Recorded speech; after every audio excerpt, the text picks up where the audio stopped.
지금부터 사랑과 기도로 만들어가는 생명 있는 방송 CHB 크리스찬 헤럴드 방송을 시작합니다. 매일 새벽 4시, 매일 밤 11시 하루의 시작과 마무리를 함께하는 CHB 크리스찬 헤럴드 방송은 크리스찬 헤럴드 신문과 가장 인기 있는 기독교 정보를 담고 있는 www.christianherald.com과 함께 오늘도 성실하게 여러분 곁에 함께할 것입니다. 하나님께서 선물로 주시는 오늘 하루를 CHB 크리스찬 헤럴드 방송과 함께 소망으로 열면서 오늘도 하나님을 섬기며 영혼을 사랑하는 복된 하루가 되시기를 바랍니다.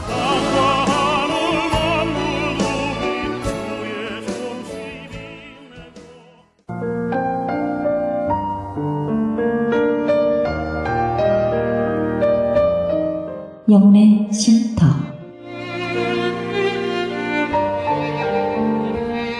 AM 1650과 인터넷을 통해 미 전역과 하와이에서는 AM 1540으로 방송을 듣고 계시는 영혼의 쉼터 애청자 여러분, 오늘도 평안하십니까? 영혼의 쉼터 김수경 인사드립니다.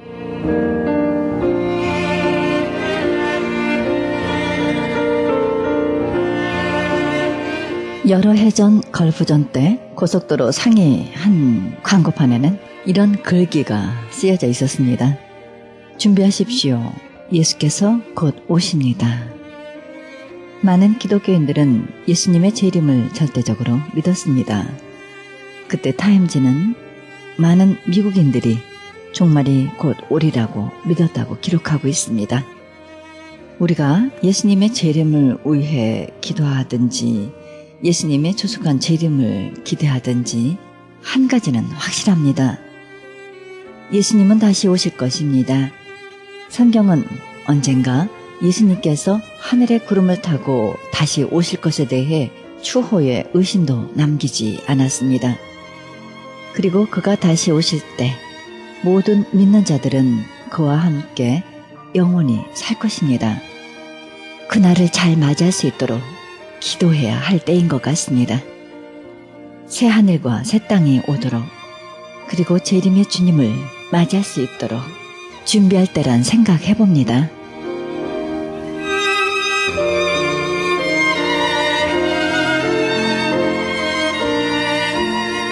생명의 말씀 시간입니다. 이 시간에는 감사하는 교회 김영길 목사님의 말씀 보내드립니다. 본문 말씀은 룻기 4장 13절에서 17절의 말씀을 중심으로 가정의 회복이란 제목으로 말씀 전해주실 때 은혜의 시간 되시길 바랍니다. 룻의 가정 이야기를 조금 더 자세히 해드리겠습니다. 베들레헴에 살던 엘리멜렉이 계속되는 흉년을 견디지 못하여 재산을 정리해가지고 아내와 두 아들과 함께 모압 땅으로 내려갔습니다. 모압 땅에 영주하려고 생각했던 것 같습니다. 두 아들 말론과 기련도 모압 여인들을 아내로 맞이하였습니다. 그런데 그 가정에 재난이 닥쳤습니다. 모압의 자리를 잡은 지 10년이 안 되어 아버지가 세상을 떠나고 뒤이어서 두 아들이 세상을 떠났습니다. 손자도 없이 남은 것은 세 여인들 뿐이었습니다.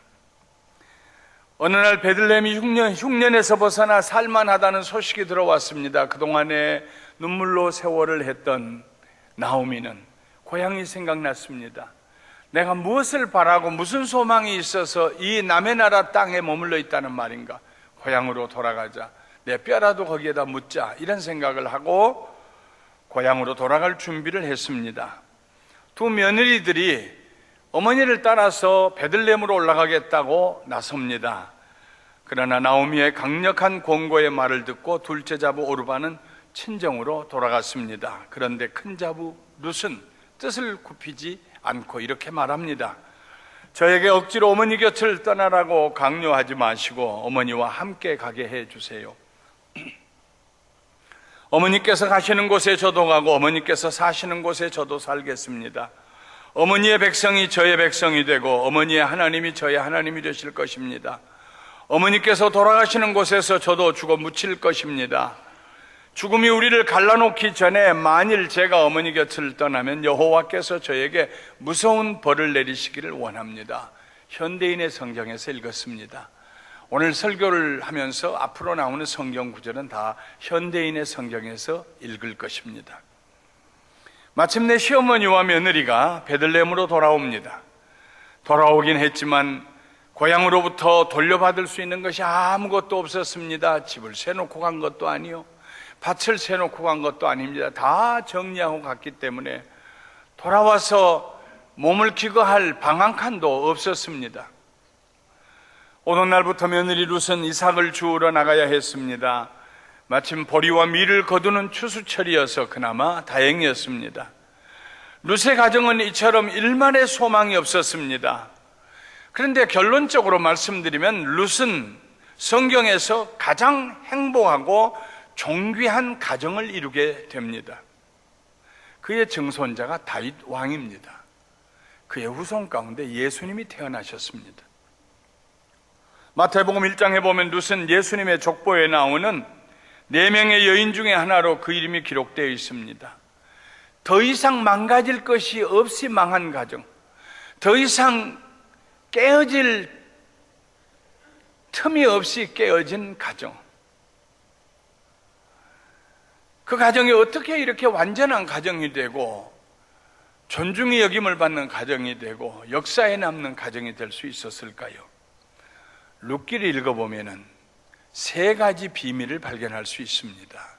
오늘 저는 여러분과 함께 가정을 회복시키기 위해서 우리가 붙들기만 하면, 실천하기만 하면 되는 놀라운 3가지 비밀을 나누려고 합니다. 첫째로 무조건적인 사랑입니다. 룻은 그의 시어머니 나오미를 무조건적인 사랑으로 사랑했습니다. 섬겼습니다. 자식들이 부모님들의 마음을 가장 아프게 하는 말이 있다면은, 아버지, 어머니, 도대체 부모님은 나에게 무엇을 해주셨어요? 하는 말일 것입니다.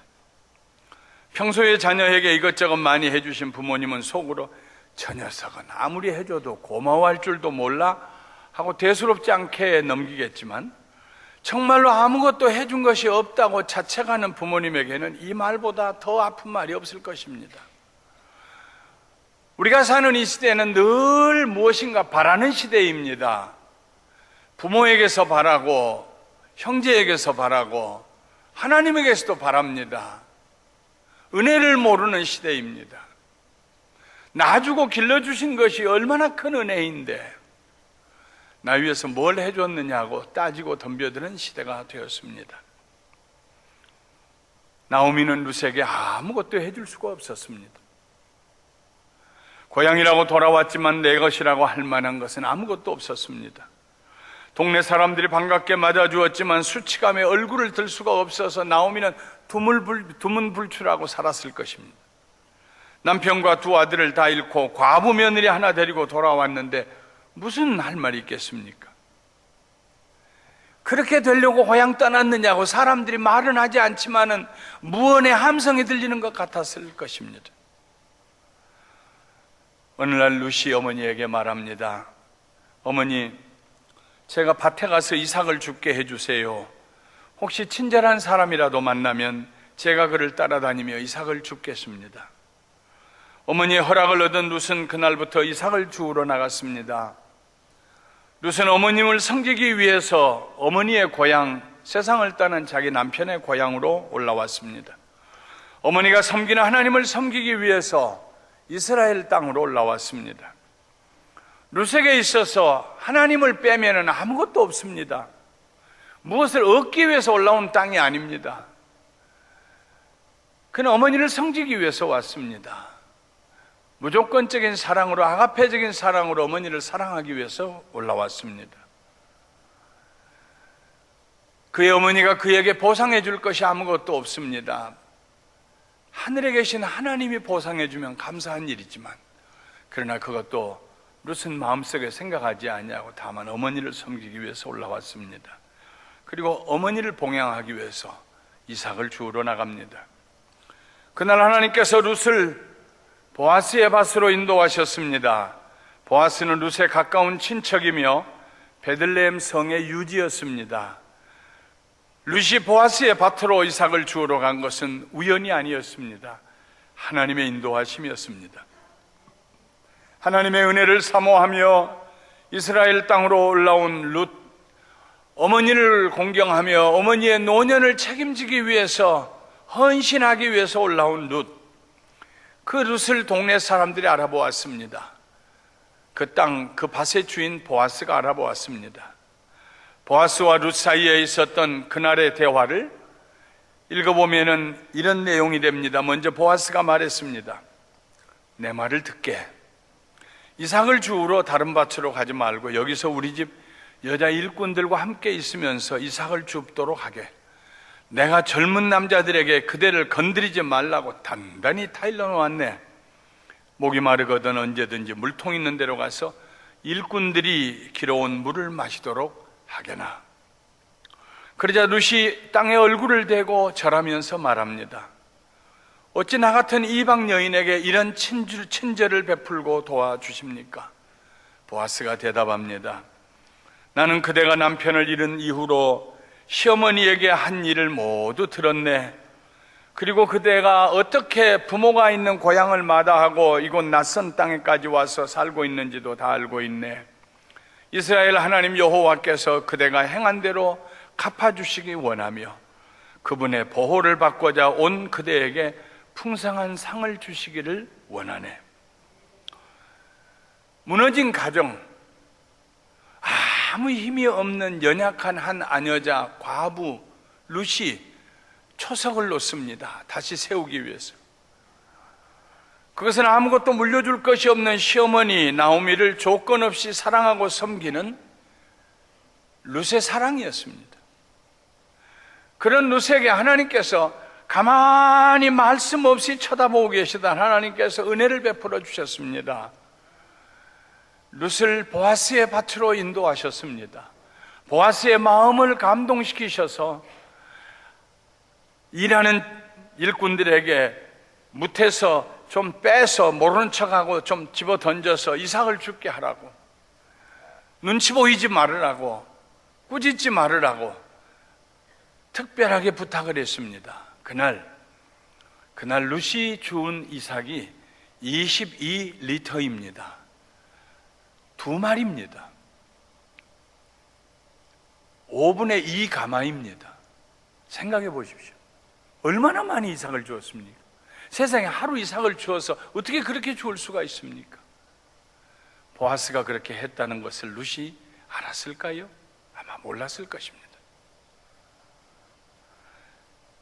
상처난 가정을 치유하고 회복하기 위해서 오늘날 우리의 가정들이 살다 보면은 마치 자동차를 굴리다 보면 여기저기 고장이 나는 것처럼 살다 보면은 점점 건강한 가정이 될 수도 있겠지만 살다 보면 상처를 입지 않습니까? 멍이 들지 않습니까? 잘 살아보려고 하다가 오히려 안 돼서 무관심하고 무감각하게 되기도 하지 않습니까? 가정마다 어딘가 상처받은 데가 있습니다. 어떻게 이 가정을 회복시킬 수 있을까요? 제일 먼저 해야 될 일이 무엇일까요? 그것은 사랑입니다. 사랑으로 섬기는 것입니다. 사랑이 생명의 불씨를 만들어냅니다. 사랑이 소망의 역사를 시작하게 합니다. 조건 없는 사랑의 섬김, 그 섬김이 무너진 가정을 다시 일으켜 세울 수 있는 초석을 놓게 합니다. 나한테 해줘야지, 그러면 난 더 잘할 텐데 절대로 그 가정을 회복할 수가 없습니다. 거두절미하고 바라지 아니하고, 그래, 내 남은 인생 내가 사는 동안에 내가 당신에게 내 온 마음을 다해서 전심으로 순수하게 내가 당신 사랑으로 섬기리라, 원망하지 아니하리라, 후회 없이 내가 당신을 사랑하고 섬기리라. 그런 마음을 가진 사람이 그 가정에 한 사람이 있다면 그 가정은 다시 회복되고 생기가 돌게 될 것이고 소망이 가득하게 될 것이고 기쁨이 넘치게 될 줄 믿습니다. 가정을 회복하는 둘째 요소는 축복입니다. 어머니 나오미는 자기가 다른 건 줄 거 없었지만 며느리를 한없이 축복했습니다. 그날 보아스의 밭에서 이삭을 주워왔다는 말을 듣고 나오미는 하나님께 감사드립니다. 여호와께서 그에게 복을 주시기를 원한다. 하나님은 산자나 죽은 자에게 언제나 자비를 베푸시는구나.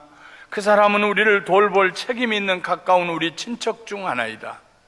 보아스는 보통 친척이 아닙니다. 기업을 물려줄 수 있는 친척입니다. 그 당시 이스라엘에 기업을 무르는 법이 있었습니다. 기업 무르기.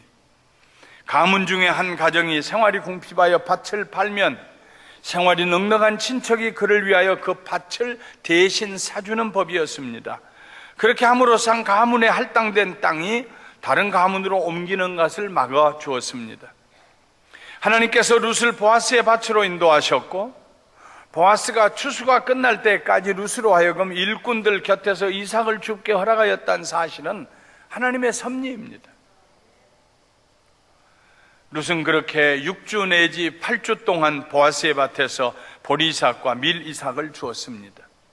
보통 보리 추수를 하고 그 다음 밀 추수를 하는데 6주에서 8주가 걸렸기 때문입니다. 옛날 제가 제 아내와 함께 베들레헴을 방문하고, 그리고 베들레헴의 동남쪽에 있는 언덕 위에 서서 그 언덕 아래로 펼쳐지는, 골짜기에 펼쳐지는 보아스의 밭이라고 일컬어지는 그 지역을 하염없이 쳐다보았습니다.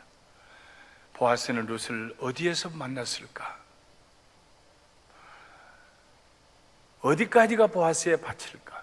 틀림없이 거기인데, 만일 룻이 첫날처럼 많은 이삭을 계속하여 주어왔다면 그동안에 적어도 8가마 정도의 보리와 밀을 모았을 것입니다. 그 정도면 나오미와 룻이 아껴가며 1년 동안 넉넉히 먹을 수 있는 양입니다. 룻의 선행에 대한 소문이 온 동네에 퍼졌습니다. 그런데 추수가 끝나자 더 이상 이삭을 줍는 일도 할 수 없게 되었습니다. 시어머니 룻이, 시어머니 나오미가 룻을 불렀습니다. 얘야, 얘, 내가 너에게 남편을 구해 주어야겠다. 너도 이제 재혼하여서 다시 행복한 가정을 이루고 살아야 하지 않겠느냐? 네 생각에 보아스는 어떠냐? 그는 우리에게 친절을 베풀었고 또 우리에게 가까운 친척이기도 하다. 그가 오늘 밤에 타작마당에서 보리를 키질할 것이다. 너는 목욕을 한 다음 몸에 향수를 바르고 제일 좋은 옷으로 차려입고 타작마당으로 내려가거라. 그러나 너는 그가 저녁 식사를 끝낼 때까지 그의 눈에 띄어서는 안 된다. 그가 눕는 곳을 잘 알아두었다가 잠이 들면 너는 그의 발치로 가서 이불을 들고 거기 누워라. 그러면 네가 어떻게 해야 할 것인가를 그가 일러줄 것이다. 이 글을 읽을 때마다 저는 가슴이 뭉클하게 목이 메어와요. 며느리를 시집 보내고 싶어 하는, 며느리에게 축복을 나누어 주고 싶어 하는 시어머니의 마음을 읽을 수 있기 때문입니다. 불쌍한 며느리 룻을 행복하게 해주고 싶어 하는 따뜻한 어머니의 마음을 읽을 수 있기 때문입니다. 순종하는 룻이 목욕을 하고 향수를 바르고 아꼈던 옷 한 벌을 꺼내서 입습니다. 얘야, 이리 와봐라. 앞에도 만져주고 뒤에도 만져주고 허리도 다시 묶어주고 머리도 매만져주고, 얘야, 이렇게 차려놓고 보니까 참 이쁘구나. 좋은데 시집 가서 행복하게 살아야지, 복 받아야지. 내 며느리. 그 두 시어머니와 며느리가 그런 얘기를 주고받을 때 얼마나 행복했겠어요. 다른 사람들이 외형적으로 볼 때는 그 가정은 깨지고 조각 하나 주워낼 수 없는 피폐한 가정인 것처럼 보였지만, 그러나 두 사람이 서로 대화를 나누는 그 장면을 하나님 보실 때 하나님의 마음이 감동이 되고 하나님이 그 가정을 축복하시기로 작정하십니다. 무너진 가정은 축복의 말을 주고받는 가운데 회복이 됩니다. 비록 재산을 줄 수 없어도 부모에게는 재산보다 더한 축복의 말을 자녀들에게 줄 수 있습니다. 우리는 축복의 언어를 사용해야 합니다. 축복에는 한계가 없습니다. 마음껏 자녀들을 축복하며 기도해 주어야 합니다. 축복의 말이 가정을 회복시킵니다. 아침에 출근하는 남편에게 여보 돌아봅니다. 당신은 참 좋은 아빠야. 정말 좋은 남편이야. 오늘도 행복한 하루 되고, 당신 때문에 오늘도 복받는 사람들을 당신 주변에 많이 있기를 내가 기도할게. 하나님이 당신과 함께하는 사람이야. 당신은 조금 겸연쩍어도 끝까지 밀고 해보세요. 얼마나 행복하겠어요. 집을 나서는 남편이 축복하는 가정, 서로 축복을 주고 싶어하는 가정. 부모님을 찾아가서 아버님, 어머님 건강하세요. 조심하시고요. 계단 내려갈 때 조심하셔야 돼요. 부모를 사랑하며 축복하는 자녀들이 있는 가정. 가정을 회복하는 두 번째 비결은 축복입니다. 우리의 입으로, 우리의 마음으로 축복을 주고받을 때에 그 축복의 언어가 성취되게 하시는 분은 하늘에 계신 하나님이십니다. 셋째로, 가정을 회복하는 중요한 요소는 성실한 자세입니다. 보아스는 참 성실한 사람이었습니다. 신뢰할 만한 사람이었습니다. 그날 밤 룻은 어머니의 말씀대로 잘 몸을 단장하고 타작마당으로 내려가서 멀찌감치 쳐다보고 있다가 보아스가 누워있는 그곳, 잠들어 있는 그곳으로 가서 보아스가 덮고 있는 이불 자락을 들치고 그 속에 발을 들이밀고 누워 있습니다. 룻이 잠을 잘 수 있었겠습니까? 뜬 눈으로 세웠지요. 고원하게 잠들고 있던 보아스가 뒤척이다가 무엇인가 자기 발에 닿는 것을 깨달았고 일어나서 사람 있는 것을 알고 물어봅니다. 너는 누구냐? 그때 룻이 대답합니다. 나는 당신의 종 룻입니다. 나와 결혼해 주세요. 당신은 나를 돌볼 책임이 있는 가장 가까운 친척입니다. 그러자 보아스가 말합니다. 여호와께서 그대에게 복을 주시기 원하네. 가난하건 부유하건 젊은 사람에게 시집갈 생각을 하지 아니하고 시어머니를 받들어 섬기는 것을 볼 때 그대의 정성이 처음보다 나중이 더하구나. 이제 그대는 아무것도 두려워하지 말게. 내가 그대의 모든 요구를 들어주겠네. 그대가 현숙한 여인이라는 것은 우리 성주민들도 다 아는 일이네. 그런데 한 가지 문제가 있어. 내가 그대를 돌볼 책임이 있는 가까운 친척인 것만은 사실이나 나보다 그대에게 더 가까운 친척이 한 사람이 있다네. 그러니 오늘 밤은 여기서 머물게. 날이 새면 내가 그를 만나 서로 상의한 다음 결정하도록 하겠네. 만일 그가 그대와 결혼하겠다고 하면 다행으로 여겨 그대에 대한 책임을 그로 하여금 다하게 하겠네. 그러나 만일 그가 거절하면 대신 내가 그 책임을 다할 것을 살아계신 여호와의 이름으로 맹세하네. 그러니 조금도 염려하지 말고 아침까지 여기 누워있게. 이스라엘 백성들은 이방 사람들을 차별하고 멸시했습니다. 특히 모압과 암몬 자손은 이스라엘의 회중에 들어올 자격도 없었습니다. 룻은 모압 여인입니다. 젊은 과부입니다. 가진 것도 없습니다. 얼마든지 무시당하고 천대받을 수 있습니다. 그러나 보아스는 룻을 존귀하게 대우했습니다. 룻이 결혼해달라고 이불 속으로 스스로 발을 넣었지만은 보아스는 룻을 함부로 대하지 않았습니다. 그대는 현숙한 여인이네 하면서 룻의 명예를 지켜주었습니다. 동이 트자 보아스는 보리 반가마를 한 여인이 머리에 일수에 있는 가장 많은 양의 보리 반가마를 따로 대어서 머리에 이어주면서 시어머니에게 돌려보냈습니다. 이것은 시어머니 나오미의 장례도 자기가 책임지겠다는 그런 약속의 증표입니다. 룻에게서 일의 자초지종을 들은 나오미가 말합니다. 얘야, 이 일이 완전히 해결될 때까지 잠자코 있어야 한다. 보아스는 이 일을 그냥 내버려 둔 채 가만히 있을 사람이 아니다. 분명히 그는 오늘 중으로 이 일을 처리하고야 말 것이다. 보아스라는 이름의 뜻이 퀵이라는 말입니다. 빨리, 그런 뜻입니다. 오늘 해가 지기 전에 반드시 이 일을 처리할 사람이다. 신실한 사람이다, 믿을 만한 사람이다, 가만히 있어라. 가정은 서로 신뢰하는 사람들이 사는 곳입니다. 상처난 가정이 치료되려면 무엇보다도 가족 사이에 신뢰가 회복이 되어야 합니다. 아내가 남편을 믿을 수 있고 부모가 자녀를 믿을 수 있어야 합니다. 신뢰는 무너진 가정을 다시 일으켜 세울 수 있는 마지막 수단입니다. 가족들 사이에 맺은 약속은 반드시 지켜져야 합니다. 어린아이에게라도 부모가 약속을 했다면 꼭 지키셔야 합니다. 작은 약속이라도 반드시 지켜야 합니다. 그때 가정에서 불신은 사라지고 믿음이 생겨나며 믿음으로 가정은 굳은 가정, 반석 위에 세워진 가정이 될 것입니다. 나오미는 보아스를 신뢰했습니다. 반드시 그날 중으로 자기가 할 일을 하리라고 믿었습니다. 나오미의 신뢰가 빗나가지 않았습니다. 그날 보아스는 자기보다 더 가까운 친척을 만났고 서로 이야기하는 중에 보아스가 룻의 가정을 책임지기로 결론을 내렸습니다. 그 일에 성읍의 장로 10명이 증인이 되어 주었습니다.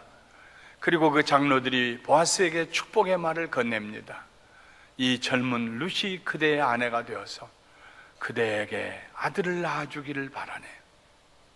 상속자를 얻게 해주기를 바라네. 이 말은 보아스가 늙었는데 아들이 없었다는 얘기입니다. 마침내 룻은 보아스의 아내가 되었습니다. 그리고 하나님께서 축복하시자 룻이 잉태하였고 나보니 아들이었습니다. 보아스의 상속자가 생긴 것입니다. 나오미는 나오미대로 자기 가문을 일으킬 자기 아들의 이름으로, 말론의 이름으로 대를 물려줄 손자가 생겨난 것입니다. 두 가정이 다 일어났습니다. 성경에는 보아스의 가문으로만 그 자녀들의 이름이 기록이 되어 있습니다만은 그 당시에는 나오미의 집에도 자식이 생긴 것입니다. 보아스가 그 나오미의 옛날 재산을 다 사가지고 나오미에게 돌려주었습니다. 나오미가 죽고 나면 룻의 것이 되지요. 룻은 보아스의 아내입니다. 그래서 성경은 보아스의 자녀로 일목요연하게 자손을 기록하고 있습니다만은 그 당시에는 이 태어난 오벳이라는 어린아이가 두 가정을, 가문을 살리는 복된 자녀가 되었습니다. 그래서 성 안의 여인들이 나오미에게 찾아와서 이렇게 축복합니다. 여호와를 찬양합니다. 여호와께서 오늘 당신에게 유산을 이어받을 손자를 주셨으니 이 아이가 이스라엘에서 유명한 사람이 되기를 바랍니다. 당신의 며느리는 당신을 사랑하여 7 아들보다 더 많은 정성을 당신에게 쏟았습니다. 이제 이런 며느리가 당신에게 손자를 낳아주었으므로 이 아이는 당신에게 새로운 삶을 안겨다 줄 것이며 나이 많은 당신을 잘 보살펴 줄 것입니다. 말씀을 마치겠습니다. 하나님의 나라에는 절망이 없습니다. 하나님의 나라에는 소망밖에 없습니다. 보아스의 어머니가 누구냐면 그 유명한 여리고의 창녀였던 라합입니다. 창녀로 인생을 살고 있던 그 여인에게 무슨 가정의 소망이 있겠습니까? 그러나 하나님을 찾는 라합을 하나님께서 거룩하게 하셔서 이스라엘의 유명한 가문에 시집을 오게 하시고 그리고 보아스라는 아들을 낳았습니다. 보아스는 모압 여인 룻을 아내로 맞이해서 오벳을 낳았습니다. 오벳이 이새를 낳았고 이새의 8번째 아들이 다윗 왕이 되었습니다. 그의 후손 가운데 예수님이 나셨습니다. 하나님이 세우시면은, 하나님이 그 가정을 회복시키시면은, 그 가정을 다시 세우시면은 사랑하는 성도 여러분, 최고의 가정을 만들어 주실 줄 믿습니다. 하나님의 은혜는 얼마든지 새 일을 행하실 수 있습니다. 죽은 것 같은 가정일지라도 하나님의 은혜가 임하면은 봄철에 우미 돋는 나뭇가지처럼 새롭게 회복될 수 있습니다. 그냥 그렇게 살지 마십시오. 하나님이 주신 가정입니다. 하나님의 축복 가운데 그 가정을 회복시키십시오. 가정이랄 것도 없이 무너졌던 가정, 룻의 가정을 하나님께서 회복시키시고 그 가문을 영광스러운 가문으로 만드셨습니다. 가정을 회복시키는 3가지 요소를 기억하십시다. 사랑입니다. 바라지 말고 그저 주는 사랑으로 사랑하며 섬기는 것입니다. 축복입니다. 마음껏 축복하고 축복의 말을 하고 축복을 마음으로 그려보십시오. 신뢰입니다. 서로 약속을 지키시고 상대방에게 믿을 만한 사람이 되어 보십시오. 하나님을 믿는 사람은 인생을 살면서도 신뢰의 사람이 되는, 신뢰받는 사람이 될 수 있습니다.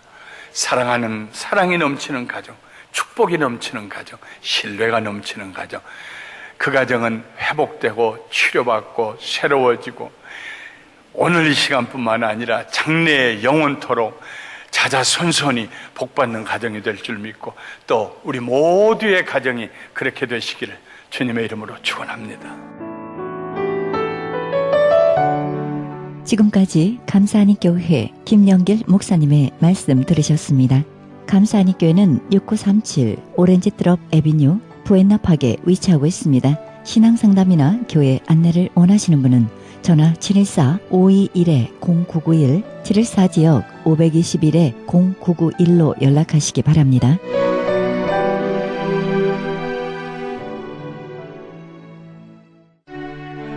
크리스천 헤럴드는 신문과 라디오는 물론 인터넷을 통해 그리스도의 복음을 가장 널리, 가장 많이 전하는 종합 미디어입니다. 이런 사역을 감당하기 위해서는 우리 애청자 여러분의 후원과 기도가 절실히 필요합니다. 예수님이 우리에게 맡겨주신 이 지상사역에 함께 동참하시지 않겠습니까? 내가 너희에게 분부한 모든 것을 가르쳐 지키게 하라 말씀하신 우리 예수님의 지상명령에 함께 동참하시기 원하시는 분은 전화 213-353-0777, 213지역 353-0777로 연락주시면 자세히 안내해 드리겠습니다. 지금 여러분께서는 AM 1650과 인터넷을 통해 미 전역과 전 세계에서 하와이에서는 AM 1540으로 방송되는 크리스천 헤럴드 영혼의 쉼터 함께하고 계십니다. 방송 시간과 설교 편성표는 크리스천 헤럴드 주간 편성표와 cheheraldus.com에서 확인하실 수 있습니다. 이어서 남가주 실로암 장로교회 최경섭 목사님의 말씀 들으시겠습니다. 말씀은 에베소서 1장 1절에서 7절의 말씀을 중심으로 하늘의 신령한 축복이란 제목으로 말씀 전해주시겠습니다. 나는 살든지 죽든지 그리스도의 십자가를 져라. 사도 바울이 그래요. 내가 만약에 이 일을 안 하면은 내게 화가 미칠까 봐. 왜?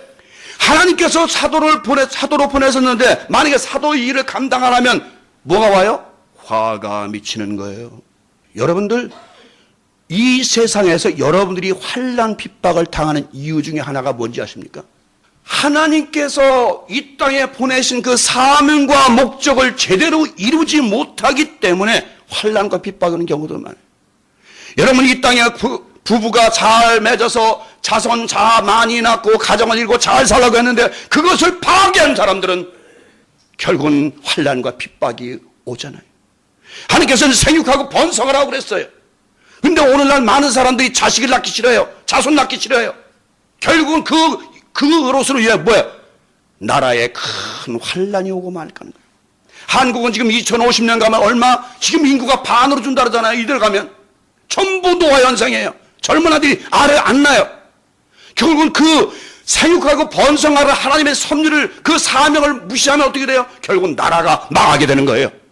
그 오죽하면 한국은 세지상 나면 많은 혜택이 주어지잖아요. 지금 다산에 설교를 해야 됩니다. 생육하고 번성하라는 이 설교 분명히 젊은이들에게 해야 되는 것이에요. 목사님들 자신이, 기독교인들도 그렇게 생각하고 있어요. 아이, 많이 나면 어떻게 어쩌죠. 참 어리석은 생각들이에요. 많은 사람들 그런 생각을 해요. 내가 자식을 열을 낳았다면 그 열이 다 그 사람 부모에 의해서만 해결되는 줄 알아요. 장난의 말씀이에요. 한 사람 한 사람은 다 하늘에서 하나님께서 그에게 주신 사명과 목적을 이루기 위해서 이 땅에 왔다는 것이에요. 그런데 많은 사람들은 아니, 자식을 낳으면 교육 때문에 힘들어서 못해라고 얘기를 해요. 저는 오늘날 이 세상을 바라보면서 젊은이들을 보면서 이 세상이 나가야 될 앞으로 이 세상에 다가올 모든 재난은 당연한 것이에요. 특히 한국 같은 경우 당연해요. 여러분, 사람이 없으면요 나라는 운영이 될 수가 없어요. 오늘날 중국이 왜 이렇게 세계에서 경제 제패하는지 알아요? 사람이 많기 때문인 것이에요. 국가의 주권 속에 바로 백성이 들어가죠. 국민이 없는 나라는, 국민이 약한 나라는 절대로 강해질 수가 없는 것이에요. 분명히 보여줘야 되고 알려줘야 되고 설교해 줘야 되는 것이에요. 엉뚱한 설교하지 말고 제발 좀. 옛날부터 우리 속담에 그런 말이 있습니다. 자기 먹을 것은 자기가 타고난다라는 우리 속담이 있어요. 저는 그걸 맞다고 생각하는 사람이에요. 제 아는 분 중에 한국의 어떤 한 가정에서 자녀를 16명 낳습니다. 16명을 낳는데 밥상이 16명을 다 앉을 수가 없잖아요. 옛날 시골에서. 그러니까 밥을 퍼주면 한 사람은 부엌에서 마당에서 마루에서 다 먹고 자. 그러나 그들이 죽었느냐? 잘 자라서 전부들 자라서 객지에 나가서 전부 훌륭하게 다 되었어요. 많은 형제 자매들 속에 싸우면서 자랐지만 그들은 그 속에서 사랑을 배웠고 가족이라는 것을 배웠고 형제 자매의 그 우애라는 것을 배웠던 것이에요. 제가 오늘 설교하다 왜 자꾸 이런 것을 나가느냐 하면 바로 우리는 이 세상에 왜 왔는가? 생육하고 번성하는 목적이다. 그거 사명이 가장 큰 사명이고 목적이라는 것을 가르쳐 줘야 된다는 것이. 하나님의 섭리, 하나님의 그 섭리를 깨닫고 그 섭리대로 주권대로 움직여 나가는 것이 우리의 해야 할 사명인 줄 믿습니다. 이 보냄을 받았다는 의미는 단순한 의미가 아니라 하나님으로부터 영원 전부터 예정되고 택함을 받아 하나님의 뜻을 이루어 드리기 위하여 이 세상에 왔다는 것입니다. 여러분, 우리 이 인생이 이곳에 왔다는 것은 우리 모두 지금 이 세상에 살고 있습니다. 이제 20년, 30년 지나고 나면 여기 있는 사람은 뭐 우리 김현주 자매 외에 몇 사람 젊은 사람을 빼놓고는 다 이제 이 세상에 없을 거예요. 그죠? 그때는 아무도 없어요. 그러면 그거로 우리는 끝인 건가요? 이 세상에는 많은 사람들이 오고 가고 하고 있어요. 왜요? 많은 사람들이 와서 그 하늘에서 명령한 그 사명과 그 목적을 이루기 위해서 이 땅에 왔다가 또 가는 거죠. 영원 전부터 우리는 예정을 받았다. 택함을 받았다. 그러니까 영원이라는 개념이 많은 사람들이 이런 얘기를 해요. 영원은 무엇인가? 그러면 영생은 그러면 내가 저나 여러분이나 지금 이 순간 이 생이 이것이 처음인가? 그럼 이것이 영원하다는 것인가? 영원이라는 의미는 시작도 없고 끝도 없는 영혼을 얘기하는 거예요. 영혼이라는 의미는 바로 동그라미를 얘기하는 거예요. 이렇게 동그라미는 시작도 끝도 없어요. 많은 사람이 영생이라니까 죽어서 천국 가는 게 영생은 영원히 사는 것이에요. 좀 바르게 믿고 바르게 알읍시다. 영생이라는 의미는 영원토록 eternal life, 영원토록 언제부터인지 그 시작도 우리는 몰라요. 그 시작도 모르지만 우리는 영원토록 이 땅에 하나님 나라에 하나님과 함께 살아가는 그 영원 영생을 우리는 말하는 것이지. 그저 지금 우리가 당장 죽어서 천국 가 그것이 영생? 그럼 천국 못 가는 사람이 영생이 없네. 그죠? 요한복음 5장에 뭐라고 되어 있습니까? 18. 선을 행한 자는 생명의 부활로. 여러분 이 문제 잘 아십니까? 악을 행한 자는 심판의 부활로. 모두가 부활은 나가요. 그렇죠? 선을 행한 자는 생명의 부활로, 악을 행한 자는 심판의 부활로. 이 의미를 아십니까? 생명의 부활이라는 것은, 생명이라는 것은 절대로 죽지 않는 거예요. 다시는 죽지 않는 거예요. 선을 행한 자 생명을 영원한 천국 나라에, 하나님 나라에, 영원한 나라에 완전히 들어가 다시는 죽음을 맛보지 않는 걸 생명의 부활이라는 거예요. 잘 들으셔야 돼요. 생명의 부활이라는 것은 인간이 한 번 지금 우리 죽지만 그 이후에는 다시는 죽지 않는 영원한 하나님 나라에서 영원하도록 사는 그 생명의 부활이에요. 심판의 부활은 무엇입니까? 계속해서 심판을 받아야 되는 것이에요. 또 심판받고 또 심판받고 그 악이 완전히 벗어질 때까지 완전한 선한 사로 변화될 때까지, 완전히 하나님의 모습과 그의 그리스도의 예수의 인격으로 만들어질 때까지 여러분이 계속해서 심판을 받아야 되는 것이에요. 바르게 하세요. 기독교는 무조건 죽으면 천국 아니면 지옥으로 딱 나누고 말아요. 왜 그런 예수님께서 그 말씀 하셨을까요? 선을 행한 자는 생명의 부활로, 악을 행한 자는 심판의 부활로 나가리라. 악인도 부활해요. 선인도, 의인도 부활해요. 의인만 부활하고 악인은 부활하지 않는 게 아니라고, 다 부활한다고요. 그러나 그 부활의 장소, 살아가는 장소가 다른 것이에요. 의인은 영원한 하나님 나라에서 영생을 누리며 살 것이고, 악인은 계속해서 심판을 받아야 되는 것이에요. 그러면 하나님의 심판은 무엇이라고 생각하십니까? 구체적인 한번 바로 여러분이 지금까지 성경을 많이 읽으셨는데 하나님의 심판은 무엇이라고 생각하십니까? 하나님의 계속적인 심판은 무엇이라고 생각하십니까, 여러분들은? 그것은 바로 죽음입니다. 계속해서 죽음을 맛봐야 되는 것이 하나님의 심판이라는 거예요. 오늘날 많은 사람들은 영생, 부활도 이제 그렇게 얘기를 해요. 우리가 나중에 예수님 재림은 그때서 이제 뭐 부활해서 전부들 이제 뭐 변화돼서 이제 하늘로 올라간다. 전부 이렇게 알고 있어요. 그럼 그때까지는 우리는 어디 있나요? 그럼 여러분, 예수님이 재림할 때까지 우리는 어디 있나요? 여러분, 우리는요, 왜 하나님을 믿어야 되는지 그걸 아세요? 가장 큰 목적이 뭐 아세요, 여러분? 기독교는 왜 하나님을 믿고 우리가 영생의 기업을 얻어야 되는지 아세요? 다시는 죽음을 맛보지 않기 위한 것이에요. 여러분, 이 죽음이 앞에는 전부 두렵잖아요, 여러분. 오늘날 나 내일 죽으면 아이고 두렵잖아요. 겁내잖아요. 그 두려움과 고통이 다시는 없는 영생의 나라 가기 위해서 예수를 믿는 것이지, 예수를 안 믿는 사람은 계속해서 뭐예요? 그 사람들 세상에서 뭐 망해요? 아니에요. 망하잖아요. 계속해서 죽음을 맛봐야 되는 것이에요. 또 맛보고 또 보고 또 보고 또 보고 또 계속해서 죽음을 맛봐야 되는 것이, 예수를 안 믿고 영생의 기업을 물려받지 못한 사람은 계속 죽음을 맛보고 또 맛보고 또 맛보고 또 맛보고 계속 맛봐야 되는 것이에요. 저는 성경을 통해서 그것을 깨달았어요. 심판의 부활과 생명의 부활은 바로 그런 말씀이라고 하는 것을 제가 깨달았어요. 여러분, 저는 이 세상에 사는 동안 이제는 저는 이미 여러 번 제가 말씀드렸지만 죽음이라는 게 전혀 두렵지 않습니다. 하나도 두렵지 않아요. 다음 세상을 저는 알기 때문이에요. 저는 다음 세상에 대해 제가 어떻게 갈 것을, 어떻게 살까 알기 때문에 조금도 정말 두렵지 않아요. 우리 사람들 자꾸 내가 빨리 가고 싶다 하면 그거 따서 그러냐 생각을 해보세요. 여러분, 한번 솔직히 물어봅시다. 여러분, 이 세상에서 눈 안 보여, 그죠? 돈 없어, 그죠? 가진 거 없어, 건강도 별로 안 좋아. 그래도 살고 싶어요? 다음 세상이 아름다운 세상, 영원한 세상, 이거보다 100배, 1000배 나은 세상이 내 앞에 기다리고 있는데, 그 소망이 내게 있는데 이 땅에서 오래 살고 싶어요? 무엇 때문에 오래 살고 싶습니까, 이 땅에서? 이 세상은 두려운 세상이에요.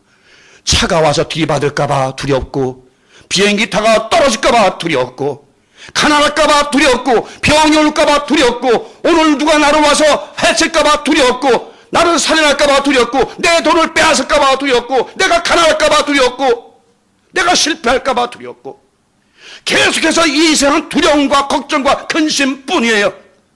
그런 세상을 여러분 더 살기 원하시고 또 원하십니까? 그러므로 이 사도 바울에게는 신적인 권위를 부여받았다. 다시 말해 이것이 틀립니다. 이 세상에 특별한 사명을 가지고 온 분들은 모두가 하나님으로 특별한 권위를 부여받았다. 다시 아까 말씀드렸지만 대사, 하나님의 대리자로서 이 땅에 왔다는 거죠. 사도 바울은 그 모든 명예와 부귀를 버리고 하나님에게 사로잡혀서 하나님께서 이 창세전에 예정하신 그 목적과 그 사명을 감당하기 위해서 이 땅에 와서 나이 30세에 드디어 모든 것을 버리고 온전히 예수 그리스도의 복음을 전하기 위해 끝까지 전진하다가 결국 순교당한 그런 인사입니다. 그것이 그의 이 땅에서의 목적이에요. 그렇다면 사람들은 그럴 거 아니에요. 하나님 믿는 사람이 그렇게 고생하다, 그것이 그 사람에게 주어진 하나님의 사명이고 목적이라니까요. 그것이 사도의 직분이라니까요. 오늘 여러분 이 땅에서 가난하고 힘들고 어려운 사람들 있죠. 저같이 장애인들 있고 병든 사람들 있죠. 아픈 사람들 많이 있죠.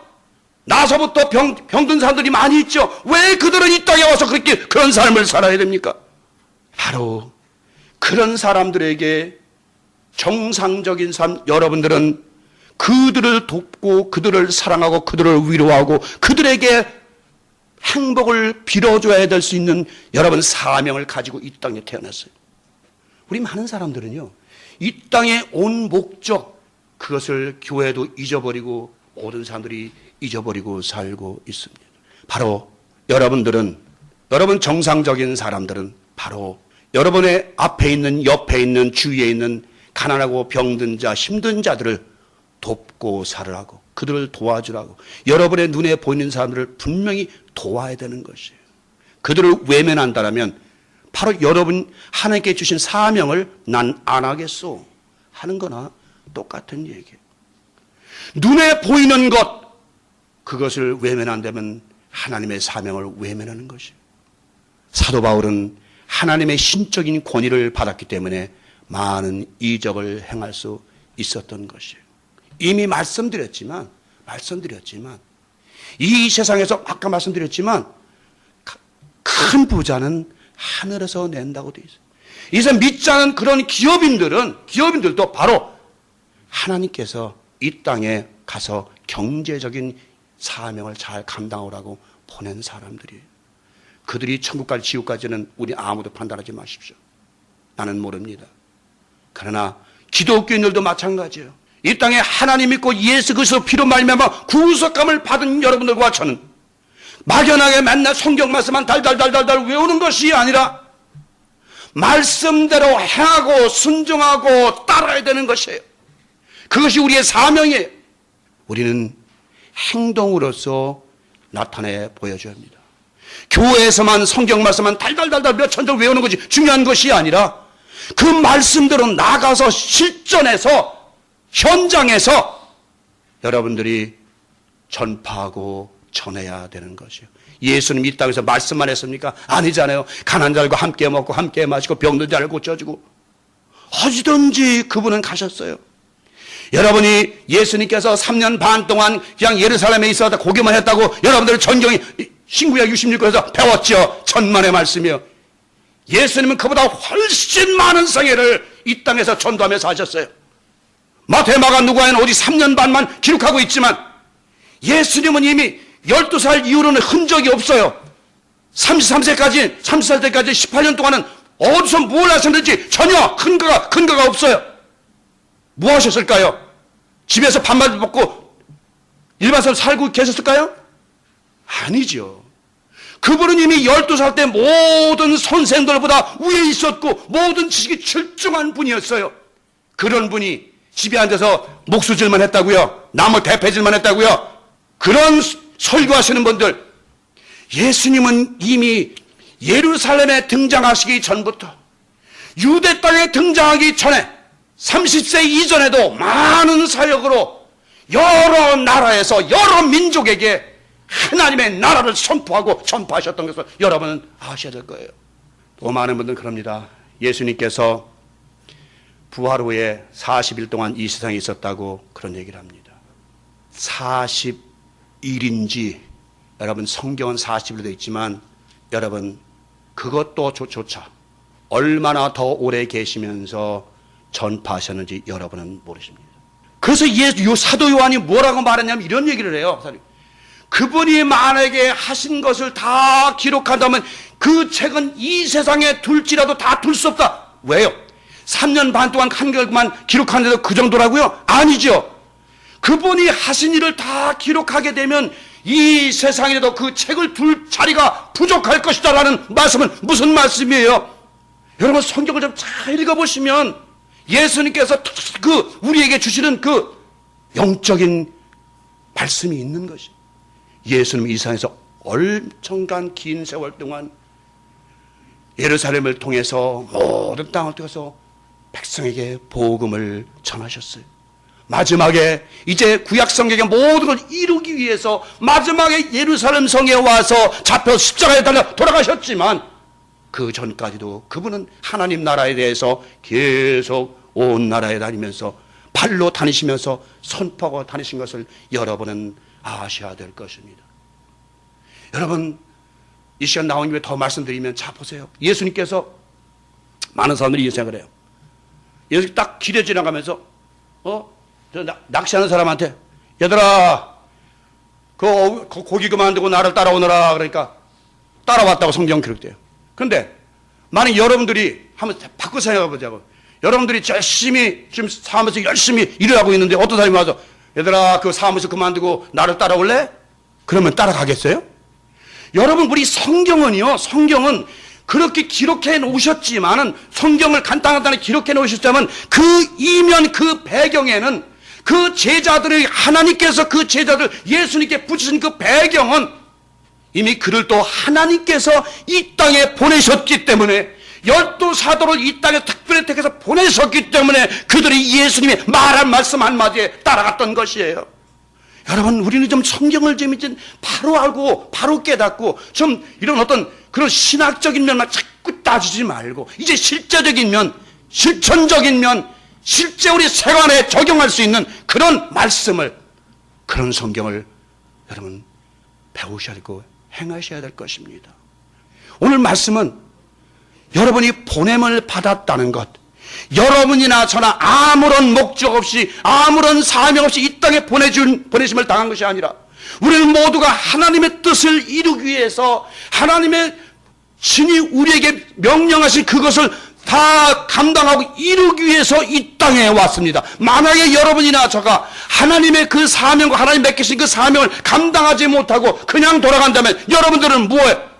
심판을 받으실 걸 당연하지 않습니까? 그래서 성경은 말합니다. 종들에게 다 맡겼더니 어떻게 했어요? 어떤 사람은 배를 늘리고 어떤 사람은 2배, 3배, 5배, 10배 늘리고, 그렇지만 한 사람은 그냥 있다가 그냥 왔어요. 그건 무슨 얘기예요? 똑같은 얘기예요. 하나님께서 사명을 맡겼는데 어떤 사람 청지들은 잘 감당하고 하나님께도 칭찬을 받았는데 어떤 사람은 맡긴 사명도 감당 못하고 그냥 한 세상에서, 무슨 얘기예요? 세상에서 돌아갈까 어디로 돌아갈까, 이리로 가면 사망 길이요 저리로 가면 저주의 길이요. 이정표 없는 영적인 사거리에서 이리 갈까 저리 갈까 헤매다가 결국은 하나님의 대 돌아가서 호된 심판을 받지 마시고 여러분은 하나님께서 맡기신 사명을 잘 감당해서 여러분이 하나님 앞에 갔을 때 다시 심판의 부활로 나오지 않도록 잘했다 칭찬받는 그런 충성된 종으로 인정되는 그런 삶을 사시기를 성부와 성자와 성령의 이름으로 간절히 축원을 드립니다. 지금까지 남가주 실로암 장로교회 최경섭 목사님의 말씀 들으셨습니다. 남가주 실로암 장로교회는 1664 코르도바 스트리트 벌먼과 워싱턴 블러버드 사이에 위치하고 있습니다. 신앙상담이나 좀 더 자세한 안내를 원하시는 분은 전화 323-998-7064, 323지역 998-7064로 연락하시기 바랍니다.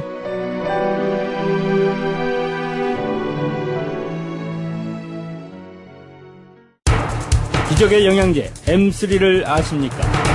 무슨 병에 걸렸던지 큰 효과를 준다는 그 신비한 기적의 영양제. 혈액에 영양을 공급하여 힘이 생기니까 피곤하지 않고 이제는 지팡이 없이 걸을 수 있다고 많은 분들이 간증을 합니다.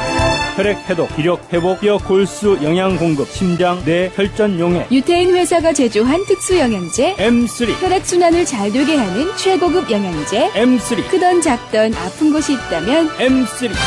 213-435-9600, 213-435-9600번입니다. 정직한 마음으로 권해드립니다.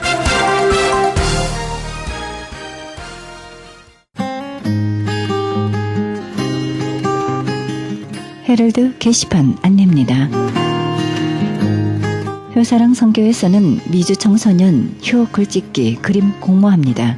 접수 기간 4월 15일부터 5월 10일까지며 작품 제출 문의사항은 714-670-8004, 714지역 670-8004번으로 연락하시기 바랍니다. 나성 세계로 교회에서는 직장인을 위한 예배가 있습니다. 매주 목요일 정오 12시에 있으며 장소는 300 사우스 호발트 블루버드이며 전화 213-219-9229, 213지역 219-9229번입니다. 가나선교에서는 중국에 있는 불쌍한 조선족과 탈북자 고아돕기 후원자 모집합니다. 좀 더 자세한 안내는 909-816-3457, 909지역 816-3457번입니다. 실로암 선교치유센터에서는 매주 목요일 1시에 영육간에 치유사역 하고 있습니다. 좀 더 자세한 안내를 원하시는 분은 전화 323-998-7064, 323지역 998-7064로 연락하시기 바랍니다. 예은교회에서 반주자 청빙합니다. 좀 더 자세한 문의사항은 전화 213-745-9997, 213지역 745-9997번으로 연락하시기 바랍니다. 크리스찬 헤럴드에서는 미주 한인 이민 110주년 기념 미주 한인 교계 연감을 발행합니다. 한인 이민 교회와 크리스찬 관련 기관, 신학교 등의 모든 정보를 포함해 아름다운 장정으로 만들어져 교계 역사가 총집합된 유익한 영감이 될 것입니다. 그리고 스마트 앱으로 개발됩니다. 복음 전파에 힘쓰며 믿음의 기업들의 많은 참여를 바랍니다. 좀 더 자세한 안내는 전화 213-353-0777, 213지역 353-0777로 연락하시기 바랍니다. 이상 헤럴드 게시판 안내였습니다.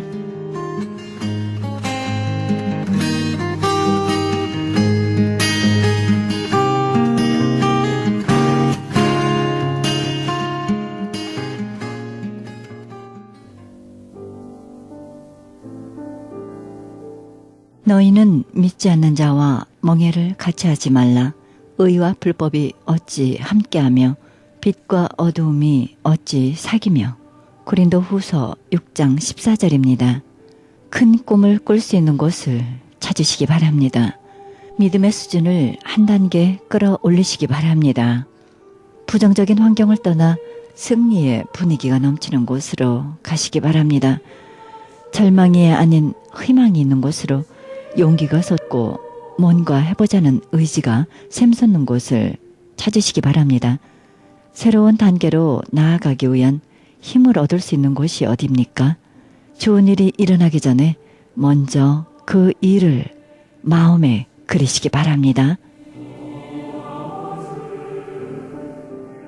이 방송은 먹는 음이온 TM 포뮬러, 효과 좋기로 소문난 네이처 영양제 센터와 이민법을 전문으로 하는 김한주 변호사 제공입니다. 지금까지 여러분께서는 그리스도의 복음을 가장 널리 가장 많이 전하는 크리스찬 헤럴드 방송에서 보내드린 영혼의 쉼터 함께 하셨습니다. 진행의 김수경이었습니다. 오늘도 평안한 밤 되시기 바랍니다.